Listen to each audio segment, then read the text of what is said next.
शुरुआत करते हैं आज न्यूज पंच की और सबसे पहले प्रमुख खबर का रुख कर लेते हैं, जहां यूट्यूबर रणवीर अलाहाबादिया चारों तरफ से घिरते हुए नजर आ रहे। एक तरफ पुलिस पीछे है, अश्लीलता पर नई एफआईआर दर्ज हो चुकी है और साथ ही राष्ट्रीय महिला आयोग का नोटिस।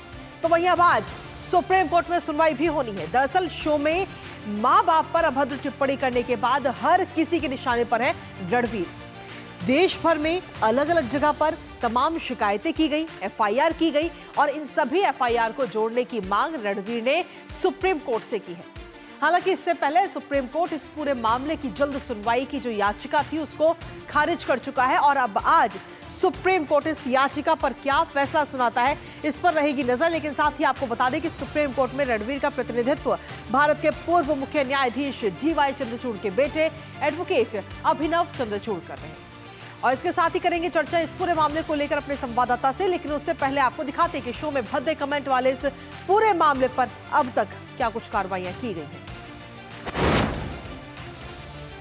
तो अश्लील कमेंट मामले पर अब तक क्या कुछ सामने आया वो आपको बता रहे हैं। रणवीर की याचिका पर आज सुप्रीम कोर्ट में अहम सुनवाई होनी है। इस याचिका में सीधे तौर पर कहा गया है कि जो भी एफआईआर देश में अलग अलग जगह पर हुई है उन सभी एफआईआर को एक जगह शिफ्ट कर दिया जाए। साथ ही रणवीर का पक्ष रखने के लिए आज अभिनव चंद्रचूड़ उनके वकील आज नजर आएंगे। उनके वकील उनका पक्ष रखते हुए नजर आएंगे। पूर्व सीजेआई डीवाई चंद्रचूड़ के बेटे हैं अभिनव चंद्रचूड़, जो आज रणवीर अलाहाबादिया का पक्ष कोर्ट के सामने रखेंगे। और सीधे तौर पर देखें तो इस पूरे मामले में जब ये पूरा मामला सामने आया था शो के दौरान, जब माँ बाप पर अभद्र टिप्पणी की गई, भद्दे कमेंट किए गए, तो इस पूरे मामले को लेकर के पूरे देश भर में काफी आक्रोश और गुस्सा भी नजर आया। यहाँ तक कि फिल्मी सितारों से लेकर के सांसदों तक और आम जन तक हर किसी में गुस्सा था। और अभी तक क्या कुछ एक्शन इस पूरे मामले पर लिया गया है यूट्यूबर्स के खिलाफ, उस पर भी एक नजर डाल लेते हैं।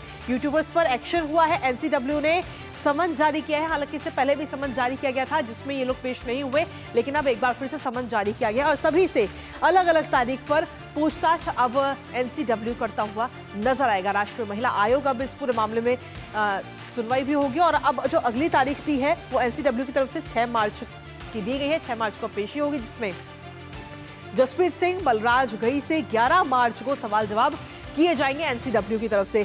साइबर सेल में 24 फरवरी को रणवीर की पेशी है और 24 फरवरी को उन्हें वहां पर पेश होना है। हालांकि देखना होगा कि वो पेश होते हैं या नहीं। इसके साथ ही इस पूरे मामले पर अब एक और नई एफआईआर दर्ज कर ली गई है। महाराष्ट्र के अंदर ये नई एफआईआर दर्ज हुई है, मुंबई और गुवाहाटी में। हालांकि पहले से ही एफआईआर दर्ज हो रखी है और इसी को लेकर ताजा अपडेट ले लेते हैं। हमारे साथ में हमारे सहयोगी इस वक्त सीधा उन्हीं का रुख करेंगे। अगर सीधे तौर पर देखें विकास, तो इस पूरे मामले पर आज सुप्रीम कोर्ट में अहम सुनवाई है और इसमें इस याचिका के जरिए ये मांग की गई है कि देश भर में जो भी अलग अलग एफआईआर हुई हैं उन सभी एफआईआर को एक जगह शिफ्ट कर दिया जाए। कृतिका, बिल्कुल इसमें 3 मांगे की गई हैं। मुख्य मांग वही है जो आपने अभी कहा, क्योंकि अलग अलग राज्यों में एफआईआर दर्ज की गई है और ऐसे में याचिकाकर्ताओं का ये कहना होता है कि हम अलग अलग हाईकोर्ट में जाएंगे, ये हमारे लिए संभव नहीं है। तो सुप्रीम कोर्ट इसे किसी एक जगह पर यहाँ पर याचिकाकर्ता इसको महाराष्ट्र में ट्रांसफर करने की मांग कर सकते हैं, क्योंकि जो पूरा मामला है वो वहीं का है और वो वहीं के निवासी हैं। तो ये जो मल्टीपल एफआईआर हैं इनको क्लब कर दिया जाए और किसी एक राज्य में इसको ट्रांसफर कर दिया जाए। दूसरा उनका ये कहना है कि उनको लगातार धमकियां मिल रही हैं, तो उनकी सुरक्षा सुनिश्चित हो। उनको लगातार जान से मारने की धमकी मिल रही है। ये भी याचिका में कहा गया है कि उनको बहुत सारे ऐसे कॉल्स और मैसेजेस आ रहे हैं जिसमें उनको नुकसान पहुंचाए जाने की धमकी दी जा रही है। तीसरी बात उन्होंने यहाँ पर ये कही है कि जब तक सुप्रीम कोर्ट इस मामले में कोई अंतरिम आदेश नहीं दे देता, यानी अगर कुछ वक्त लगता है, तो कम से कम तब तक उनको गिरफ्तारी से संरक्षण दिया जाए, यानी किसी भी राज्य की पुलिस जहां पर एफआईआर दर्ज की गई है उनको गिरफ्तार ना करे। तो मुख्यतः यही 3 मांगे हैं और इन्हीं पर सुप्रीम कोर्ट आज सुनवाई करेगा। जी अब विकास, लेकिन इसके साथ ही अगर हम देखें तो इससे पहले जब इस पूरे मामले पर सुनवाई हुई थी, जिसको लेकर के कहीं ना कहीं याचिका जो है पूरी तौर पर खारिज कर दी गई थी, उस याचिका में ये कहा गया था कि इस पूरे मामले पर जल्द से जल्द सुनवाई की जाए, जिससे सुप्रीम कोर्ट ने सिरे से इनकार कर दिया था और कहा था कि जो तारीख तय हुई है उसी पर सुनवाई होगी।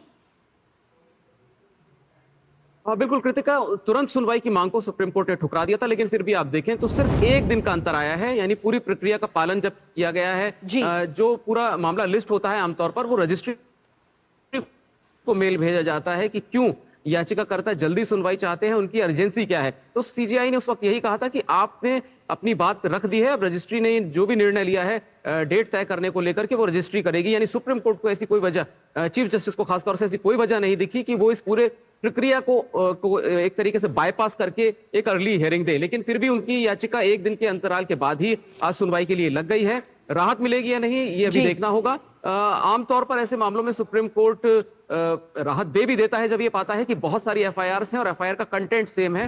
तो ऐसे में सभी मामलों को एक जगह ट्रांसफर करने को लेकर के सुप्रीम कोर्ट राजी भी हुआ है। हालांकि ऐसे मामलों में चेतावनी भी सुप्रीम कोर्ट अक्सर देता रहा है कि जो भी लोग पब्लिक लाइफ में है, पब्लिक डोमेन का इस्तेमाल करते हैं, उनको बहुत सावधानी बरतनी चाहिए। लेकिन क्या रणबीर इलाहाबादिया को भी वही राहत मिलेगी जो पहले लोगों को मिली है? सुनवाई के बाद साफ होगा सकेगा। चलिए, फिलहाल आप विकास इस पूरे मामले पर नजर अपनी बनाए रखेगा और सुप्रीम कोर्ट की तरफ से क्या कुछ फैसला दिया जाता है इस पर भी अपनी नजर रखेगा। फिलहाल आपका बहुत बहुत शुक्रिया तमाम अपडेट्स हमारे साथ साझा करने के लिए। और कुल मिलाकर हम देखें तो अब इस पूरे मामले में सुप्रीम कोर्ट क्या फैसला उठाएगा, क्या फैसला देगा, इस पर नजर हमारी लगातार बनी हुई। लेकिन साथ ही जो दूसरी प्रमुख खबर है वो है कांग्रेस से जुड़ी।